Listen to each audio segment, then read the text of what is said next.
Welcome to the Artist Academy podcast. I'm your host, Andrea Earhart, and I am so excited that you're here to catch the weekly replay of my laid-back yet very inspiring conversations with other full-time professional artists. The purpose of this series is to show aspiring artists that it is completely possible to have a great career in the arts. And if you ever want to tune in and have your questions answered in real time by myself or featured guests, then just check out the schedule over at facebook.com/groups/Artist Academy every Tuesday to catch us on live. I'll see you there.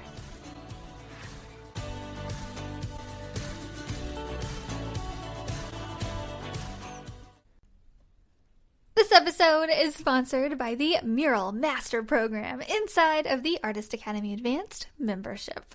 This program is specifically designed to help you with every step of the mural process, from coming up with an idea to finding a wall to paint it on to pitching your ideas to businesses, and finally, of course, I teach you exactly how to paint large scale. Murals are a lot of fun and a great way to grow your art business. I know, because it has been one of the top ways that I've been able to grow my own art business as quickly as I have. With several years of experience as a muralist, I've dialed down the painting techniques, the proposals, the pitching, the whole bit. And now I've compiled it into one resource for you called the Mural Master Program. This is included inside of the Artist Academy Advanced membership, and I would love to invite you to join us by going to artistacademy.co, that is artistacademy.co, and click the link to see the Mural Master Program and learn more. And that's it, so let's get on with the show. This week's episode features Utah-based surrealist and mom of three, Megan Moeai. TikTok brings people together. I first found Megan while scrolling the FYP, the For You page on everyone's favorite video platform, and was immediately drawn to her art style and overall fun presence. If you're one of those who still thinks that TikTok is just for kids, let me share this fun fact with you. Megan gets 90% of her sales from TikTok. What? And before you go thinking that you need to be a multi-million TikTok sensation for that to happen, Megan has less than 100,000 followers. It's possible, people. What she does have is consistency, really great art, and fun videos. And I want you to ask yourself, do you have that? Is that something that you're capable of? Yes, you're probably capable of creating fun videos. You already have great art and you're capable of being consistent. And that's what it takes on the TikTok platform. So keep listening as Megan shares her tips for getting sales on social media, and also just a quick reminder to have fun with it. And let me know what you think about this week's episode with Megan Moeai. If you could just start by sharing a little bit about who you are, where you live, and how you got into this art world. Yeah, absolutely. I'm Megan Moeai. I am based in Salt Lake City, Utah, and I have been painting, I guess just doing art my entire life. I started by watching Bob Ross tutorials when I was younger. I loved him and I just felt like such a fascination with it. And I guess I was like a lot of people where I just didn't think it was a plausible career choice. And so I never gave it a second choice or second thought. And so I went to college for something else. And then sooner or later I was married and with kids. And I just really I don't know, I just have fallen in love with it again all over. And I guess my paintings are more surrealism. I love vibrant colors. I love the moon. I love nature. And I love paintings that are about female empowerment. And yeah, basically that summarizes me. I love it. And as you're Yeah. talking, I'm like, man, I need to ask people on this podcast who aren't like me, you know, because if you're drawn to people like you, and I'm like, you're saying you like surrealism and color and women empowerment and all that, and I'm like, oh man, like this, I mean, it's amazing because actually, I was explaining kind of your art to my husband. I'm like, she's kind of like me, but like black hair and with a sleeve, like. I know I found you from your murals because I love doing murals too, obviously. And I was like, look at this butterfly mural, and that's where I found your podcast. But I'm like, she is like me, so I thought the same thing too. Yeah, for sure. Awesome. So, what did you study in college? What was the plan before art? I didn't have a plan. Yeah. I've always been not that great at school. I just don't learn that way. I'm so visual, and so I always struggled in school. And so I went to college. I never got a degree. I could not figure out what I wanted to do. I went to college to cheer, basically. So I was a cheerleader at the University of Utah, and which was amazing. And that's where I met my husband and everything. But I dropped out because I was so sick of spending all this money and not knowing what I wanted to do and not having any real passion for it. And I'm like, I'm just going to take a break, and I'm very happy I did for now, because I don't know.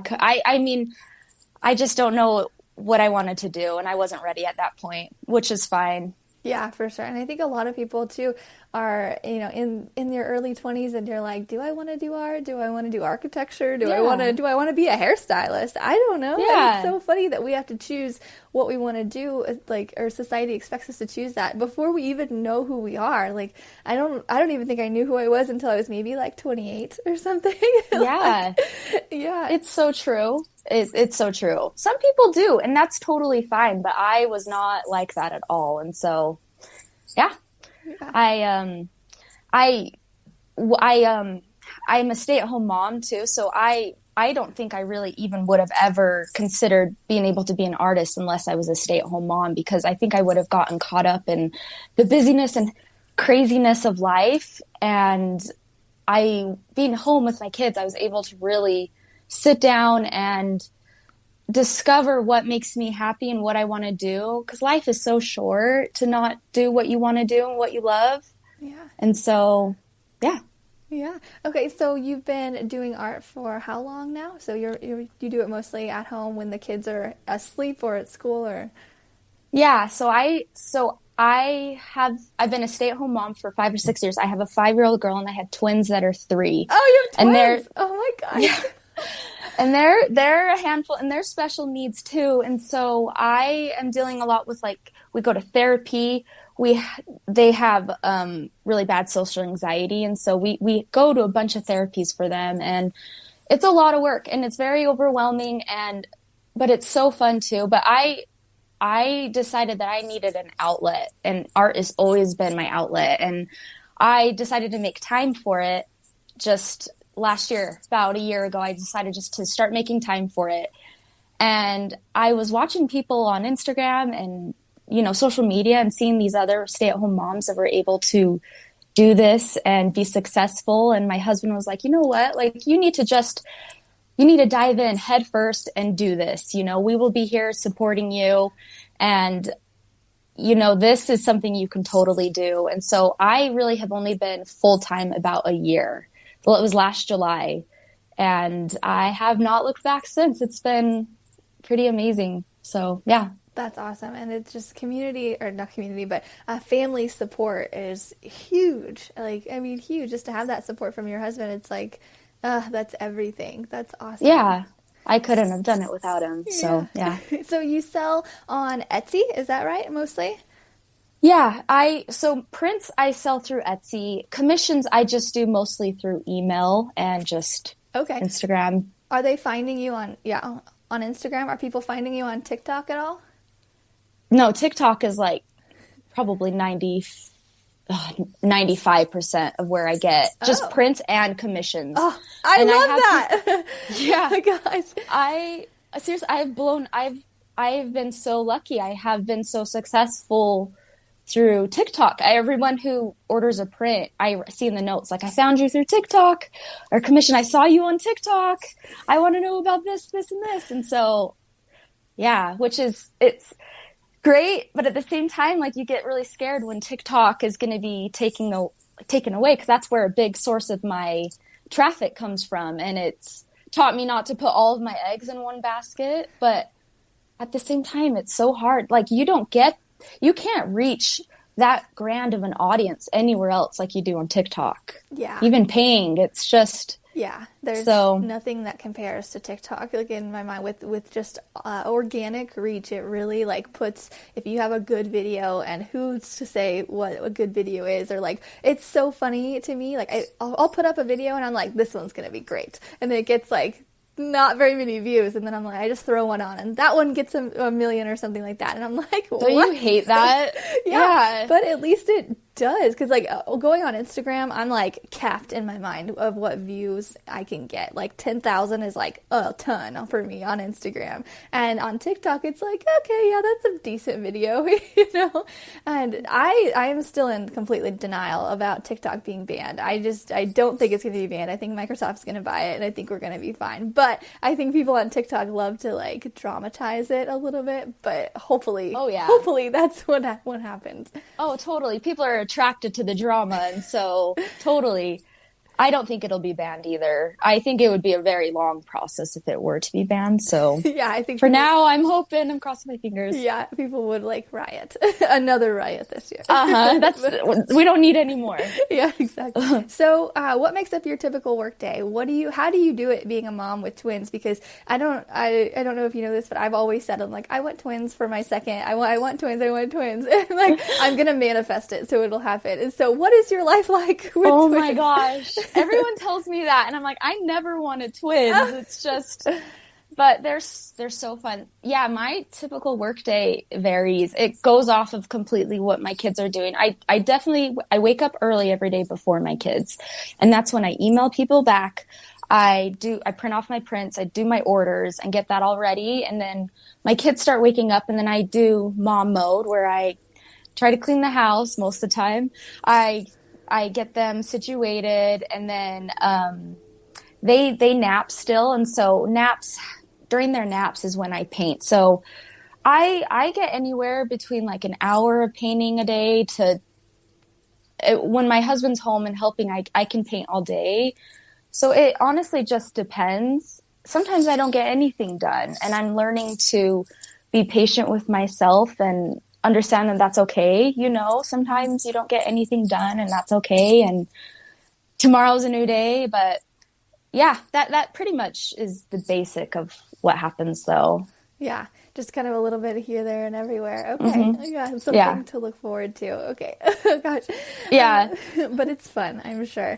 Are your kids interested in painting at all? Are they artistic? Yeah, well, my daughter loves painting. She's at that age where she loves it, and she can be messy, and she knows not to be a disaster. My twins are just like, oh, paint my hands, let's go grab the walls and touch everything. I have one twin that is very fascinated with coloring, and my mom tells me he does what I used to do when I was little, and just, like, sit and, like, stare at a paper and look at the details and, like, be fascinated and fixated on it, you know, for a very, very, very long time. So one of my twins does that. So I'm thinking that he will love art. So I don't know. We'll see. I hope they do. Yeah, I hope they do too. That would be awesome. Yeah. So can you talk us through your painting process? You do surrealism, which is a style that I love as well. And so did these ideas just kind of come to you? Do you sketch them out first? Can you talk us through your painting process? Yeah, absolutely. I used to kind of just wing it, and now I kind of, especially with my commissions, I will go to Pinterest. Pinterest is a huge inspiration for me, and just kind of get the creative juices flowing, you know. And then I will use my iPad and kind of do, like, a digital sketch of it with adding kind of stick other pictures, and just to kind of get a color reference. And then I will grid it and then start painting it. And I've noticed that the more I prepare for a painting, the less long it takes because otherwise I'm like, I'm like, oh, this doesn't look right. I got to paint over it and do something different. And I've noticed the more I prepare, the quicker the painting goes. But also to realize that like it's okay to let go of a plan and to be open to trying new things too. And so, yeah. Yeah, a little bit of everything. I used to go with that thing too, where like I would just like paint and just it would come to me as I paint. And then recently I've been like laying it out in different ways, and I'm like, man, I'm really glad I laid it out because I didn't like the first idea at all, and then I'm doing like this. But yeah, I think it's just like the brain of a creative. You're like, I'm just gonna have it like go in a whim, and I'm gonna figure it out as I go. Yeah, and it's good to have both because if you're so fixated on the details, I think you lose your creativity, and that's happened. It kind of cripples you. And so it's being open to doing both, you know? Yeah.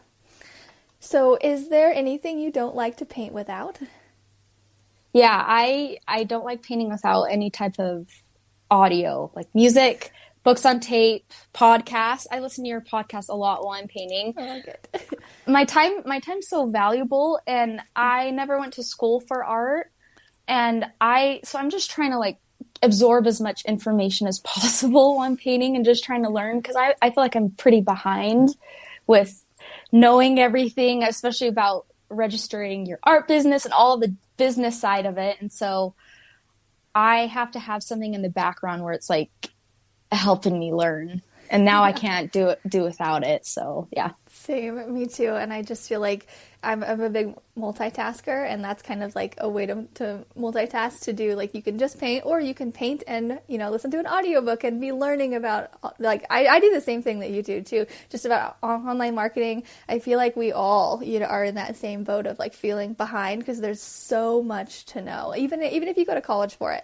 Afterwards, like in college they don't teach you the business side at all, and even if so people have gone to college, they're like, wait, I have to learn about taxes. I have to learn about this. And yeah, I feel like we're all in that same boat of just like feeling behind and just wanting to learn more and more. Yeah. Luckily, there's so much free information out there. Anything you want to learn, you can pull it up on YouTube and learn. And so it's just taking advantage of all those resources, Yeah, there's so many people and so many YouTube people. Have you heard of Mural Joe since you've been on YouTube? Yeah. I listen to your podcast. Okay. Okay, yes. Yeah, he's such a big time on YouTube. He's so good at what he does, just with the mural tutorials and all of this stuff. He's so funny. Yeah. I know I had never heard of him until I heard him on your podcast and I was watching his stuff. And he's very educational. I love him. Yeah. Good stuff. I remember whenever it was like 3 years ago or so, and I was telling my husband, I'm like, I want to start creating video. I want to start creating like maybe YouTube videos or something like that. And we got on YouTube and we saw him, and he was like, someone's already doing that. Find something else. And I was like, what? No. But it was his, and he was like so good at it. I was like, it like actually deterred me from doing it for a second. And I think that's a thing too online. You go on and you see someone who's kind of like you doing the thing that you want to do, and it's like, oh, that's already being done. I can't do it. And it's like, no, you can't. I know. You can still do that's it. So hard. Yeah. It's so hard knowing that there's enough to go around for everybody. And I think that's something artists especially have a hard time with. Yeah. But there's enough, Exactly. And people are very like drawn to people like them. Like I was drawn to you and stuff like that. And I'm sure people are drawn to Mural Joe or me or you, for different things. Yeah. But yeah, a little side note there. So are there any art lessons you've learned the hard way? Yes, many. I think the biggest one is time management. And for me, at least, being realistic with, I have kids and I have all these other things I need to do. And I like to look at a project and think I can get this done in this amount of time. And I would like to, but that's not realistic. Things come up all the time. And so I think planning longer than what I initially think is a big one. And being realistic with my time has been a big learning process for me, because I like to be optimistic, but sometimes you got to be realistic, Yeah, for sure. And I think everybody can relate to that one too. There's so many things where I'm like, I'll get that done in a day. No, it's like on day 3, I'm finally putting on the finishing touches, and I'm like sweating because it took too long. And now I'm like you. Now I don't even have kids yet, and it still happens like that. Yeah, no, I'm sure. I think you get better at it when you have kids. You're more used to juggling a million things, but it's still just so much going on. And so, yeah, you learn. Yeah, live and learn. Do you have a favorite past project? Yeah. I I have a painting called Succulent Goddess, and it's just this woman with a pink moon behind her and succulents all around the moon. And one of my favorite projects I just did last year, I designed my daughter's room after that painting. And so I painted a big mural on her back wall with all these succulents and this big pink moon, and then redid everything around that painting.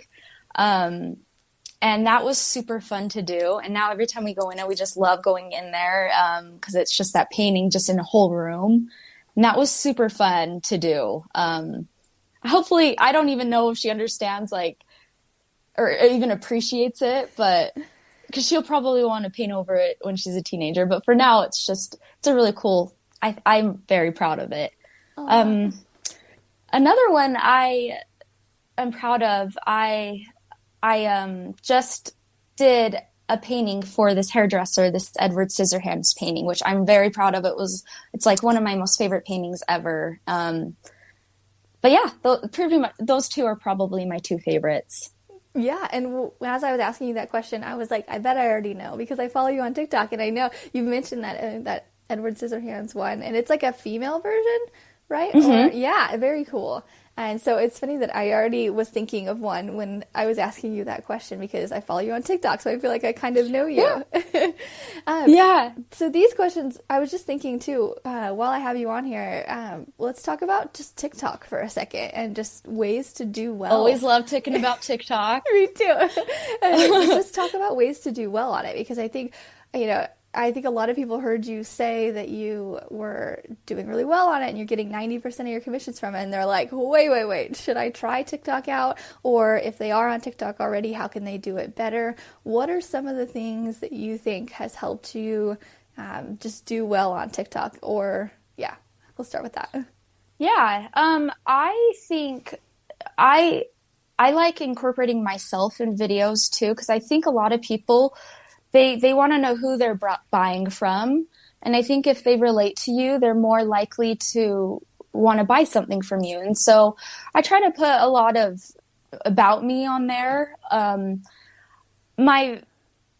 I like to do a little bit of everything too, because you know how there's always trends going on. So I like to hop on the trends just as quickly as possible and kind of do your own art twist to it, but then also add like other painting videos too. So do a little bit of everything and you kind of figure out what works for you. What's funny, so I haven't had any of my art videos get over 1 million views, and none of them. I had one.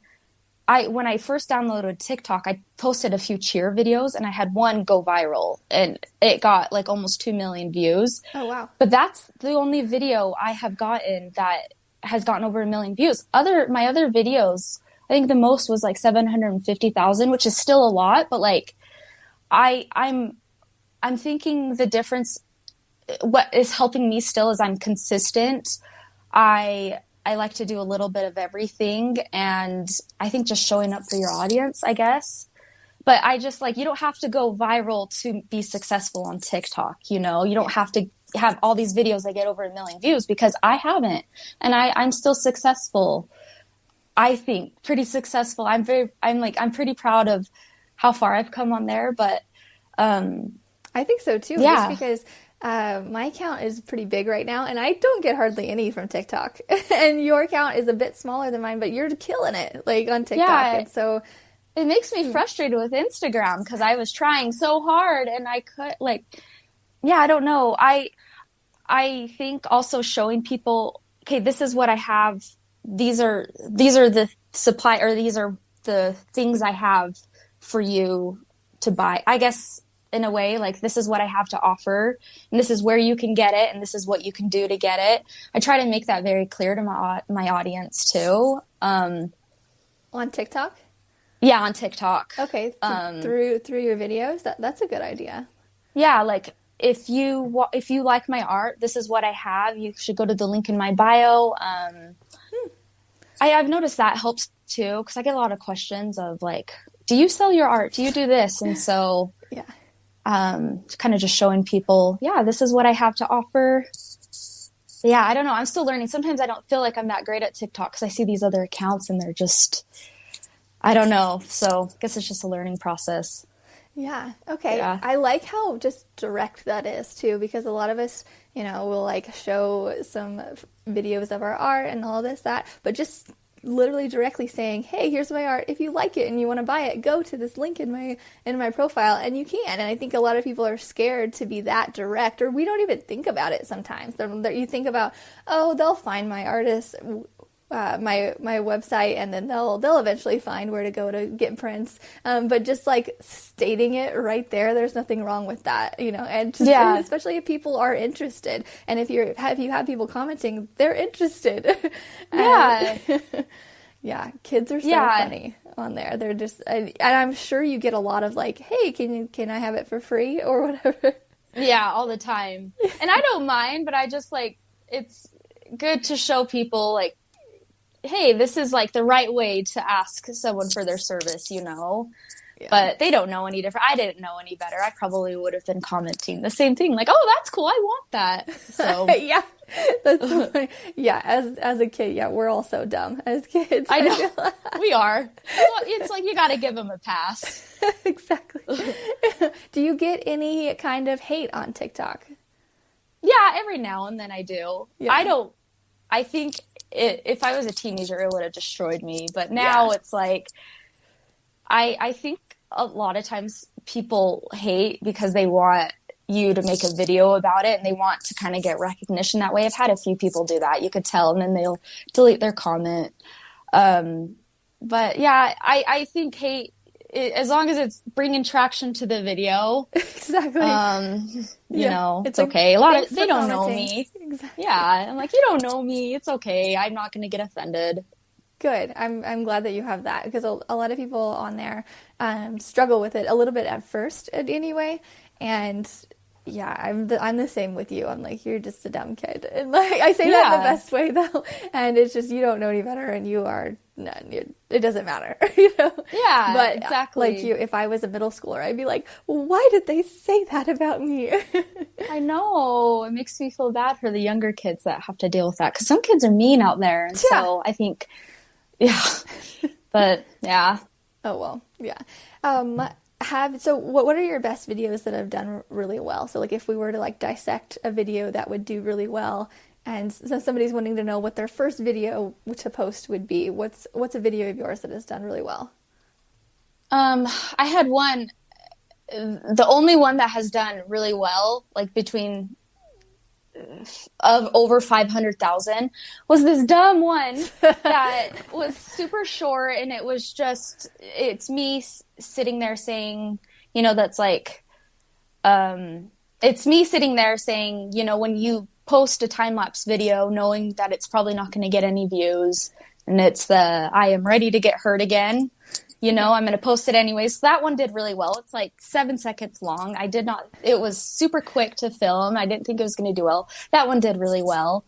My daughters, what's in that one. So I've been trying to do short videos, because I think that doing short, it catches people's attention and they're more likely to watch the whole thing through. But my longest video is my second best video I've done, is redoing my daughter's room, and it's a minute long, and that has almost 500,000 views, and that has done really, really well. And so now I'm trying to explore with doing really long videos too, where have the voiceover and explaining what I'm doing, because I think people enjoy the process and what goes on in the artist's mind of what you're doing. So I'm kind of trying to play around with that too, and kind of doing a little of both, like short videos and long and informative videos. Yeah. So we're going to explore and see, I guess. Awesome. I love that. That explains TikTok so well too. It's like, I think short videos will work, but then again, a long video did really well, and then this worked, but this did it. And it's just, it's so hard to find the formula for a good TikTok video. I know. Yeah. I just treat every video like it's like a little mini advertisement for me, like I really do. 'Cause it just, I think that it has a potential to bring so much traffic in. So you got to just treat it like, okay, well, what do I want to do this time? And it's, yeah. Yeah. Yeah, definitely. Yeah, it's just it's free advertising is what I look at all of this as. Like Instagram, TikTok, all of it. It's free. Why not use it? I know. And I feel so dumb filming videos. And I know. I'm like, I feel like I'm wasting my time, and then it pays off in the end. And so I'm like, I gotta just make time for it every week and just do it, even if I feel dumb. But Yeah, it pays off. there's some videos like I'll reuse a lot of my TikTok videos and put them on Instagram, and then there's some I'm like, nah, you're staying on TikTok. Like I'm a different person on TikTok than Instagram, so Yeah. only certain people can see that. Yeah, no, I agree. That's amazing. Okay, so what are your future art plans and goals? What's going on right now? What are you working towards? What's happening in the life?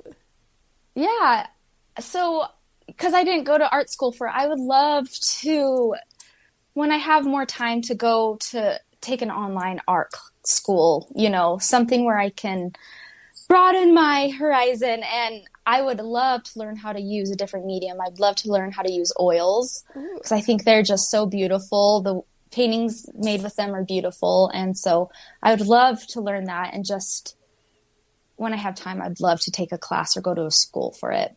Yeah. Awesome. I love that. So no in plan, no, because with COVID, everything is just crazy right now. But that's something I would eventually love to do. Yeah. Yeah, something specific. Yeah, because there's so many things to learn. Like why you could do oils or watercolors or all these different techniques. Personally, I hate oils just because they take so long to dry. But That's what I've heard. Yeah, but some people try oils for the first time and never go back, and it's like their thing. Yeah. So I know. So I don't know. We'll see. Mm-hmm. So I have one more question. It's our last one on here, and I will let you get back to your day. But is there any advice that you want to give to artists who want to make art their full-time career but have no idea where to even start? Yeah. I'd say just start small and even if you can only do one little thing a day, just do it. And I honestly, like, if I can do it, anyone can do it, because time's crazy and my time's limited. And I think a lot of times artists feel overwhelmed looking at the whole picture of what everything I need to do. And if you just start small and just make it a goal to do one little thing a day that works towards your goal, when you look back, like, it'll be a big thing altogether. Because I have people write out to me all the time asking, like, how do you do it? Or how did you start? Like, do you have any advice? And I'm too scared to start. And honestly, just whatever you do, don't be stagnant. Just keep going. Even if it's something small, you can just accomplish, do a little thing a day, and I just say never be stagnant. That's my biggest tip, I think. Yeah. I love that too. And a lot of people think that they need to move 100 miles an hour. Like I do. Like I always think that, and I'm like, okay, as long as I just do like one little thing today, and then maybe tomorrow I'll do a lot. But maybe if today, if I'm just feeling not really in it, I'll just do one little thing. And so I love that advice too, because especially for any artist starting their week out there on this Tuesday, and they want to, COVID has basically just gonna put everybody in like a stay-at-home lazy slump, and I totally get it. But just doing one thing will lead to other things, and just keep going. Yeah, absolutely. It's so easy to get just caught up in just feeling down, especially with everything going on. But if you love it and if you're passionate about it, you need to make time for it, I think. Yeah, and I always say to people, being a full-time artist is just painting whenever you don't want to. Being a hobby artist, you're doing it whenever it feels good and whenever. But like being full-time, sometimes I don't want to paint rocks, but I do anyway. And it's not that discipline. bad. Yes. Yeah, it takes a lot of discipline. You got to kind of train your mind and make a schedule, and stick with it. And so, yeah, it pays off in the long run. Just start small. Yeah. It'll make a difference. For sure. We should do a TikTok video together. I don't know how, Yes! but let's just... We should. Yeah. I'm always down for a collab, so let me know and I'll be there. Let's do it. Okay, yeah, I'll be thinking today, and I'll hopefully let you know of something by the end of the day. Or if you can think of anything, any kind of trend we can hop on or something. Okay, I'll think. I'm so bad at that, but I'll be thinking, okay? Okay, we're going to do it. Let's aim to do it this week. And okay, yeah. I'm down. Okay, cool. Sounds great. Well, it's been really awesome getting to know you. I'm so excited that TikTok has brought us together, and now we're internet Thanks friends. to you. Seriously, thank you so much. I love your podcast. I listen to it all the time, and I think you give the greatest advice. So I really appreciate you having me. It has been surreal, so thank you. Thank you. Thank you so much for saying all of that. It really just gives me more motivation to keep going with this stuff. Yeah. Oh, don't stop ever. Okay, I won't. Okay, awesome. All right, well, I hope you have a great day, and let's keep in touch, and I'll talk to you later. Thank you. Okay, thank you for having me. Yeah, bye.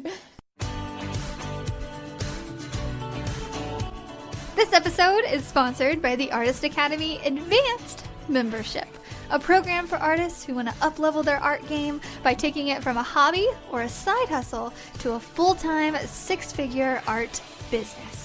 With weekly trainings that include step-by-step proven art business techniques, plus painting tutorials from yours truly, and other guest artists who are masters in their field, you will be well equipped to learn and grow into the highly skilled and highly profitable artist you know you're meant to be. I've figured out what it takes to build my own six-figure art business, and now my heart is set on teaching aspiring artists like you to do the same. It's not hard, but it does require your time and dedication. So, if you're up for the challenge, go to advancedmember.com. That's advancedmember.com to learn more. If you've enjoyed this episode, don't forget to subscribe to the podcast and leave a review. If you review our podcast and send a screenshot of that review to me on Instagram, I am at Art by Andrea Earhart. I will then promote your art on my story and tag you as a little thank you for helping me grow this podcast and our Artist Academy community. I have a reach of over 50,000 on Instagram, so this is a little help me to help you incentive. Also, if you ever want your questions answered in real time by myself or featured guests, then just hop on over to facebook.com/groups/Artist Academy to check out the schedule every Tuesday to catch us on live. I'll see you next week.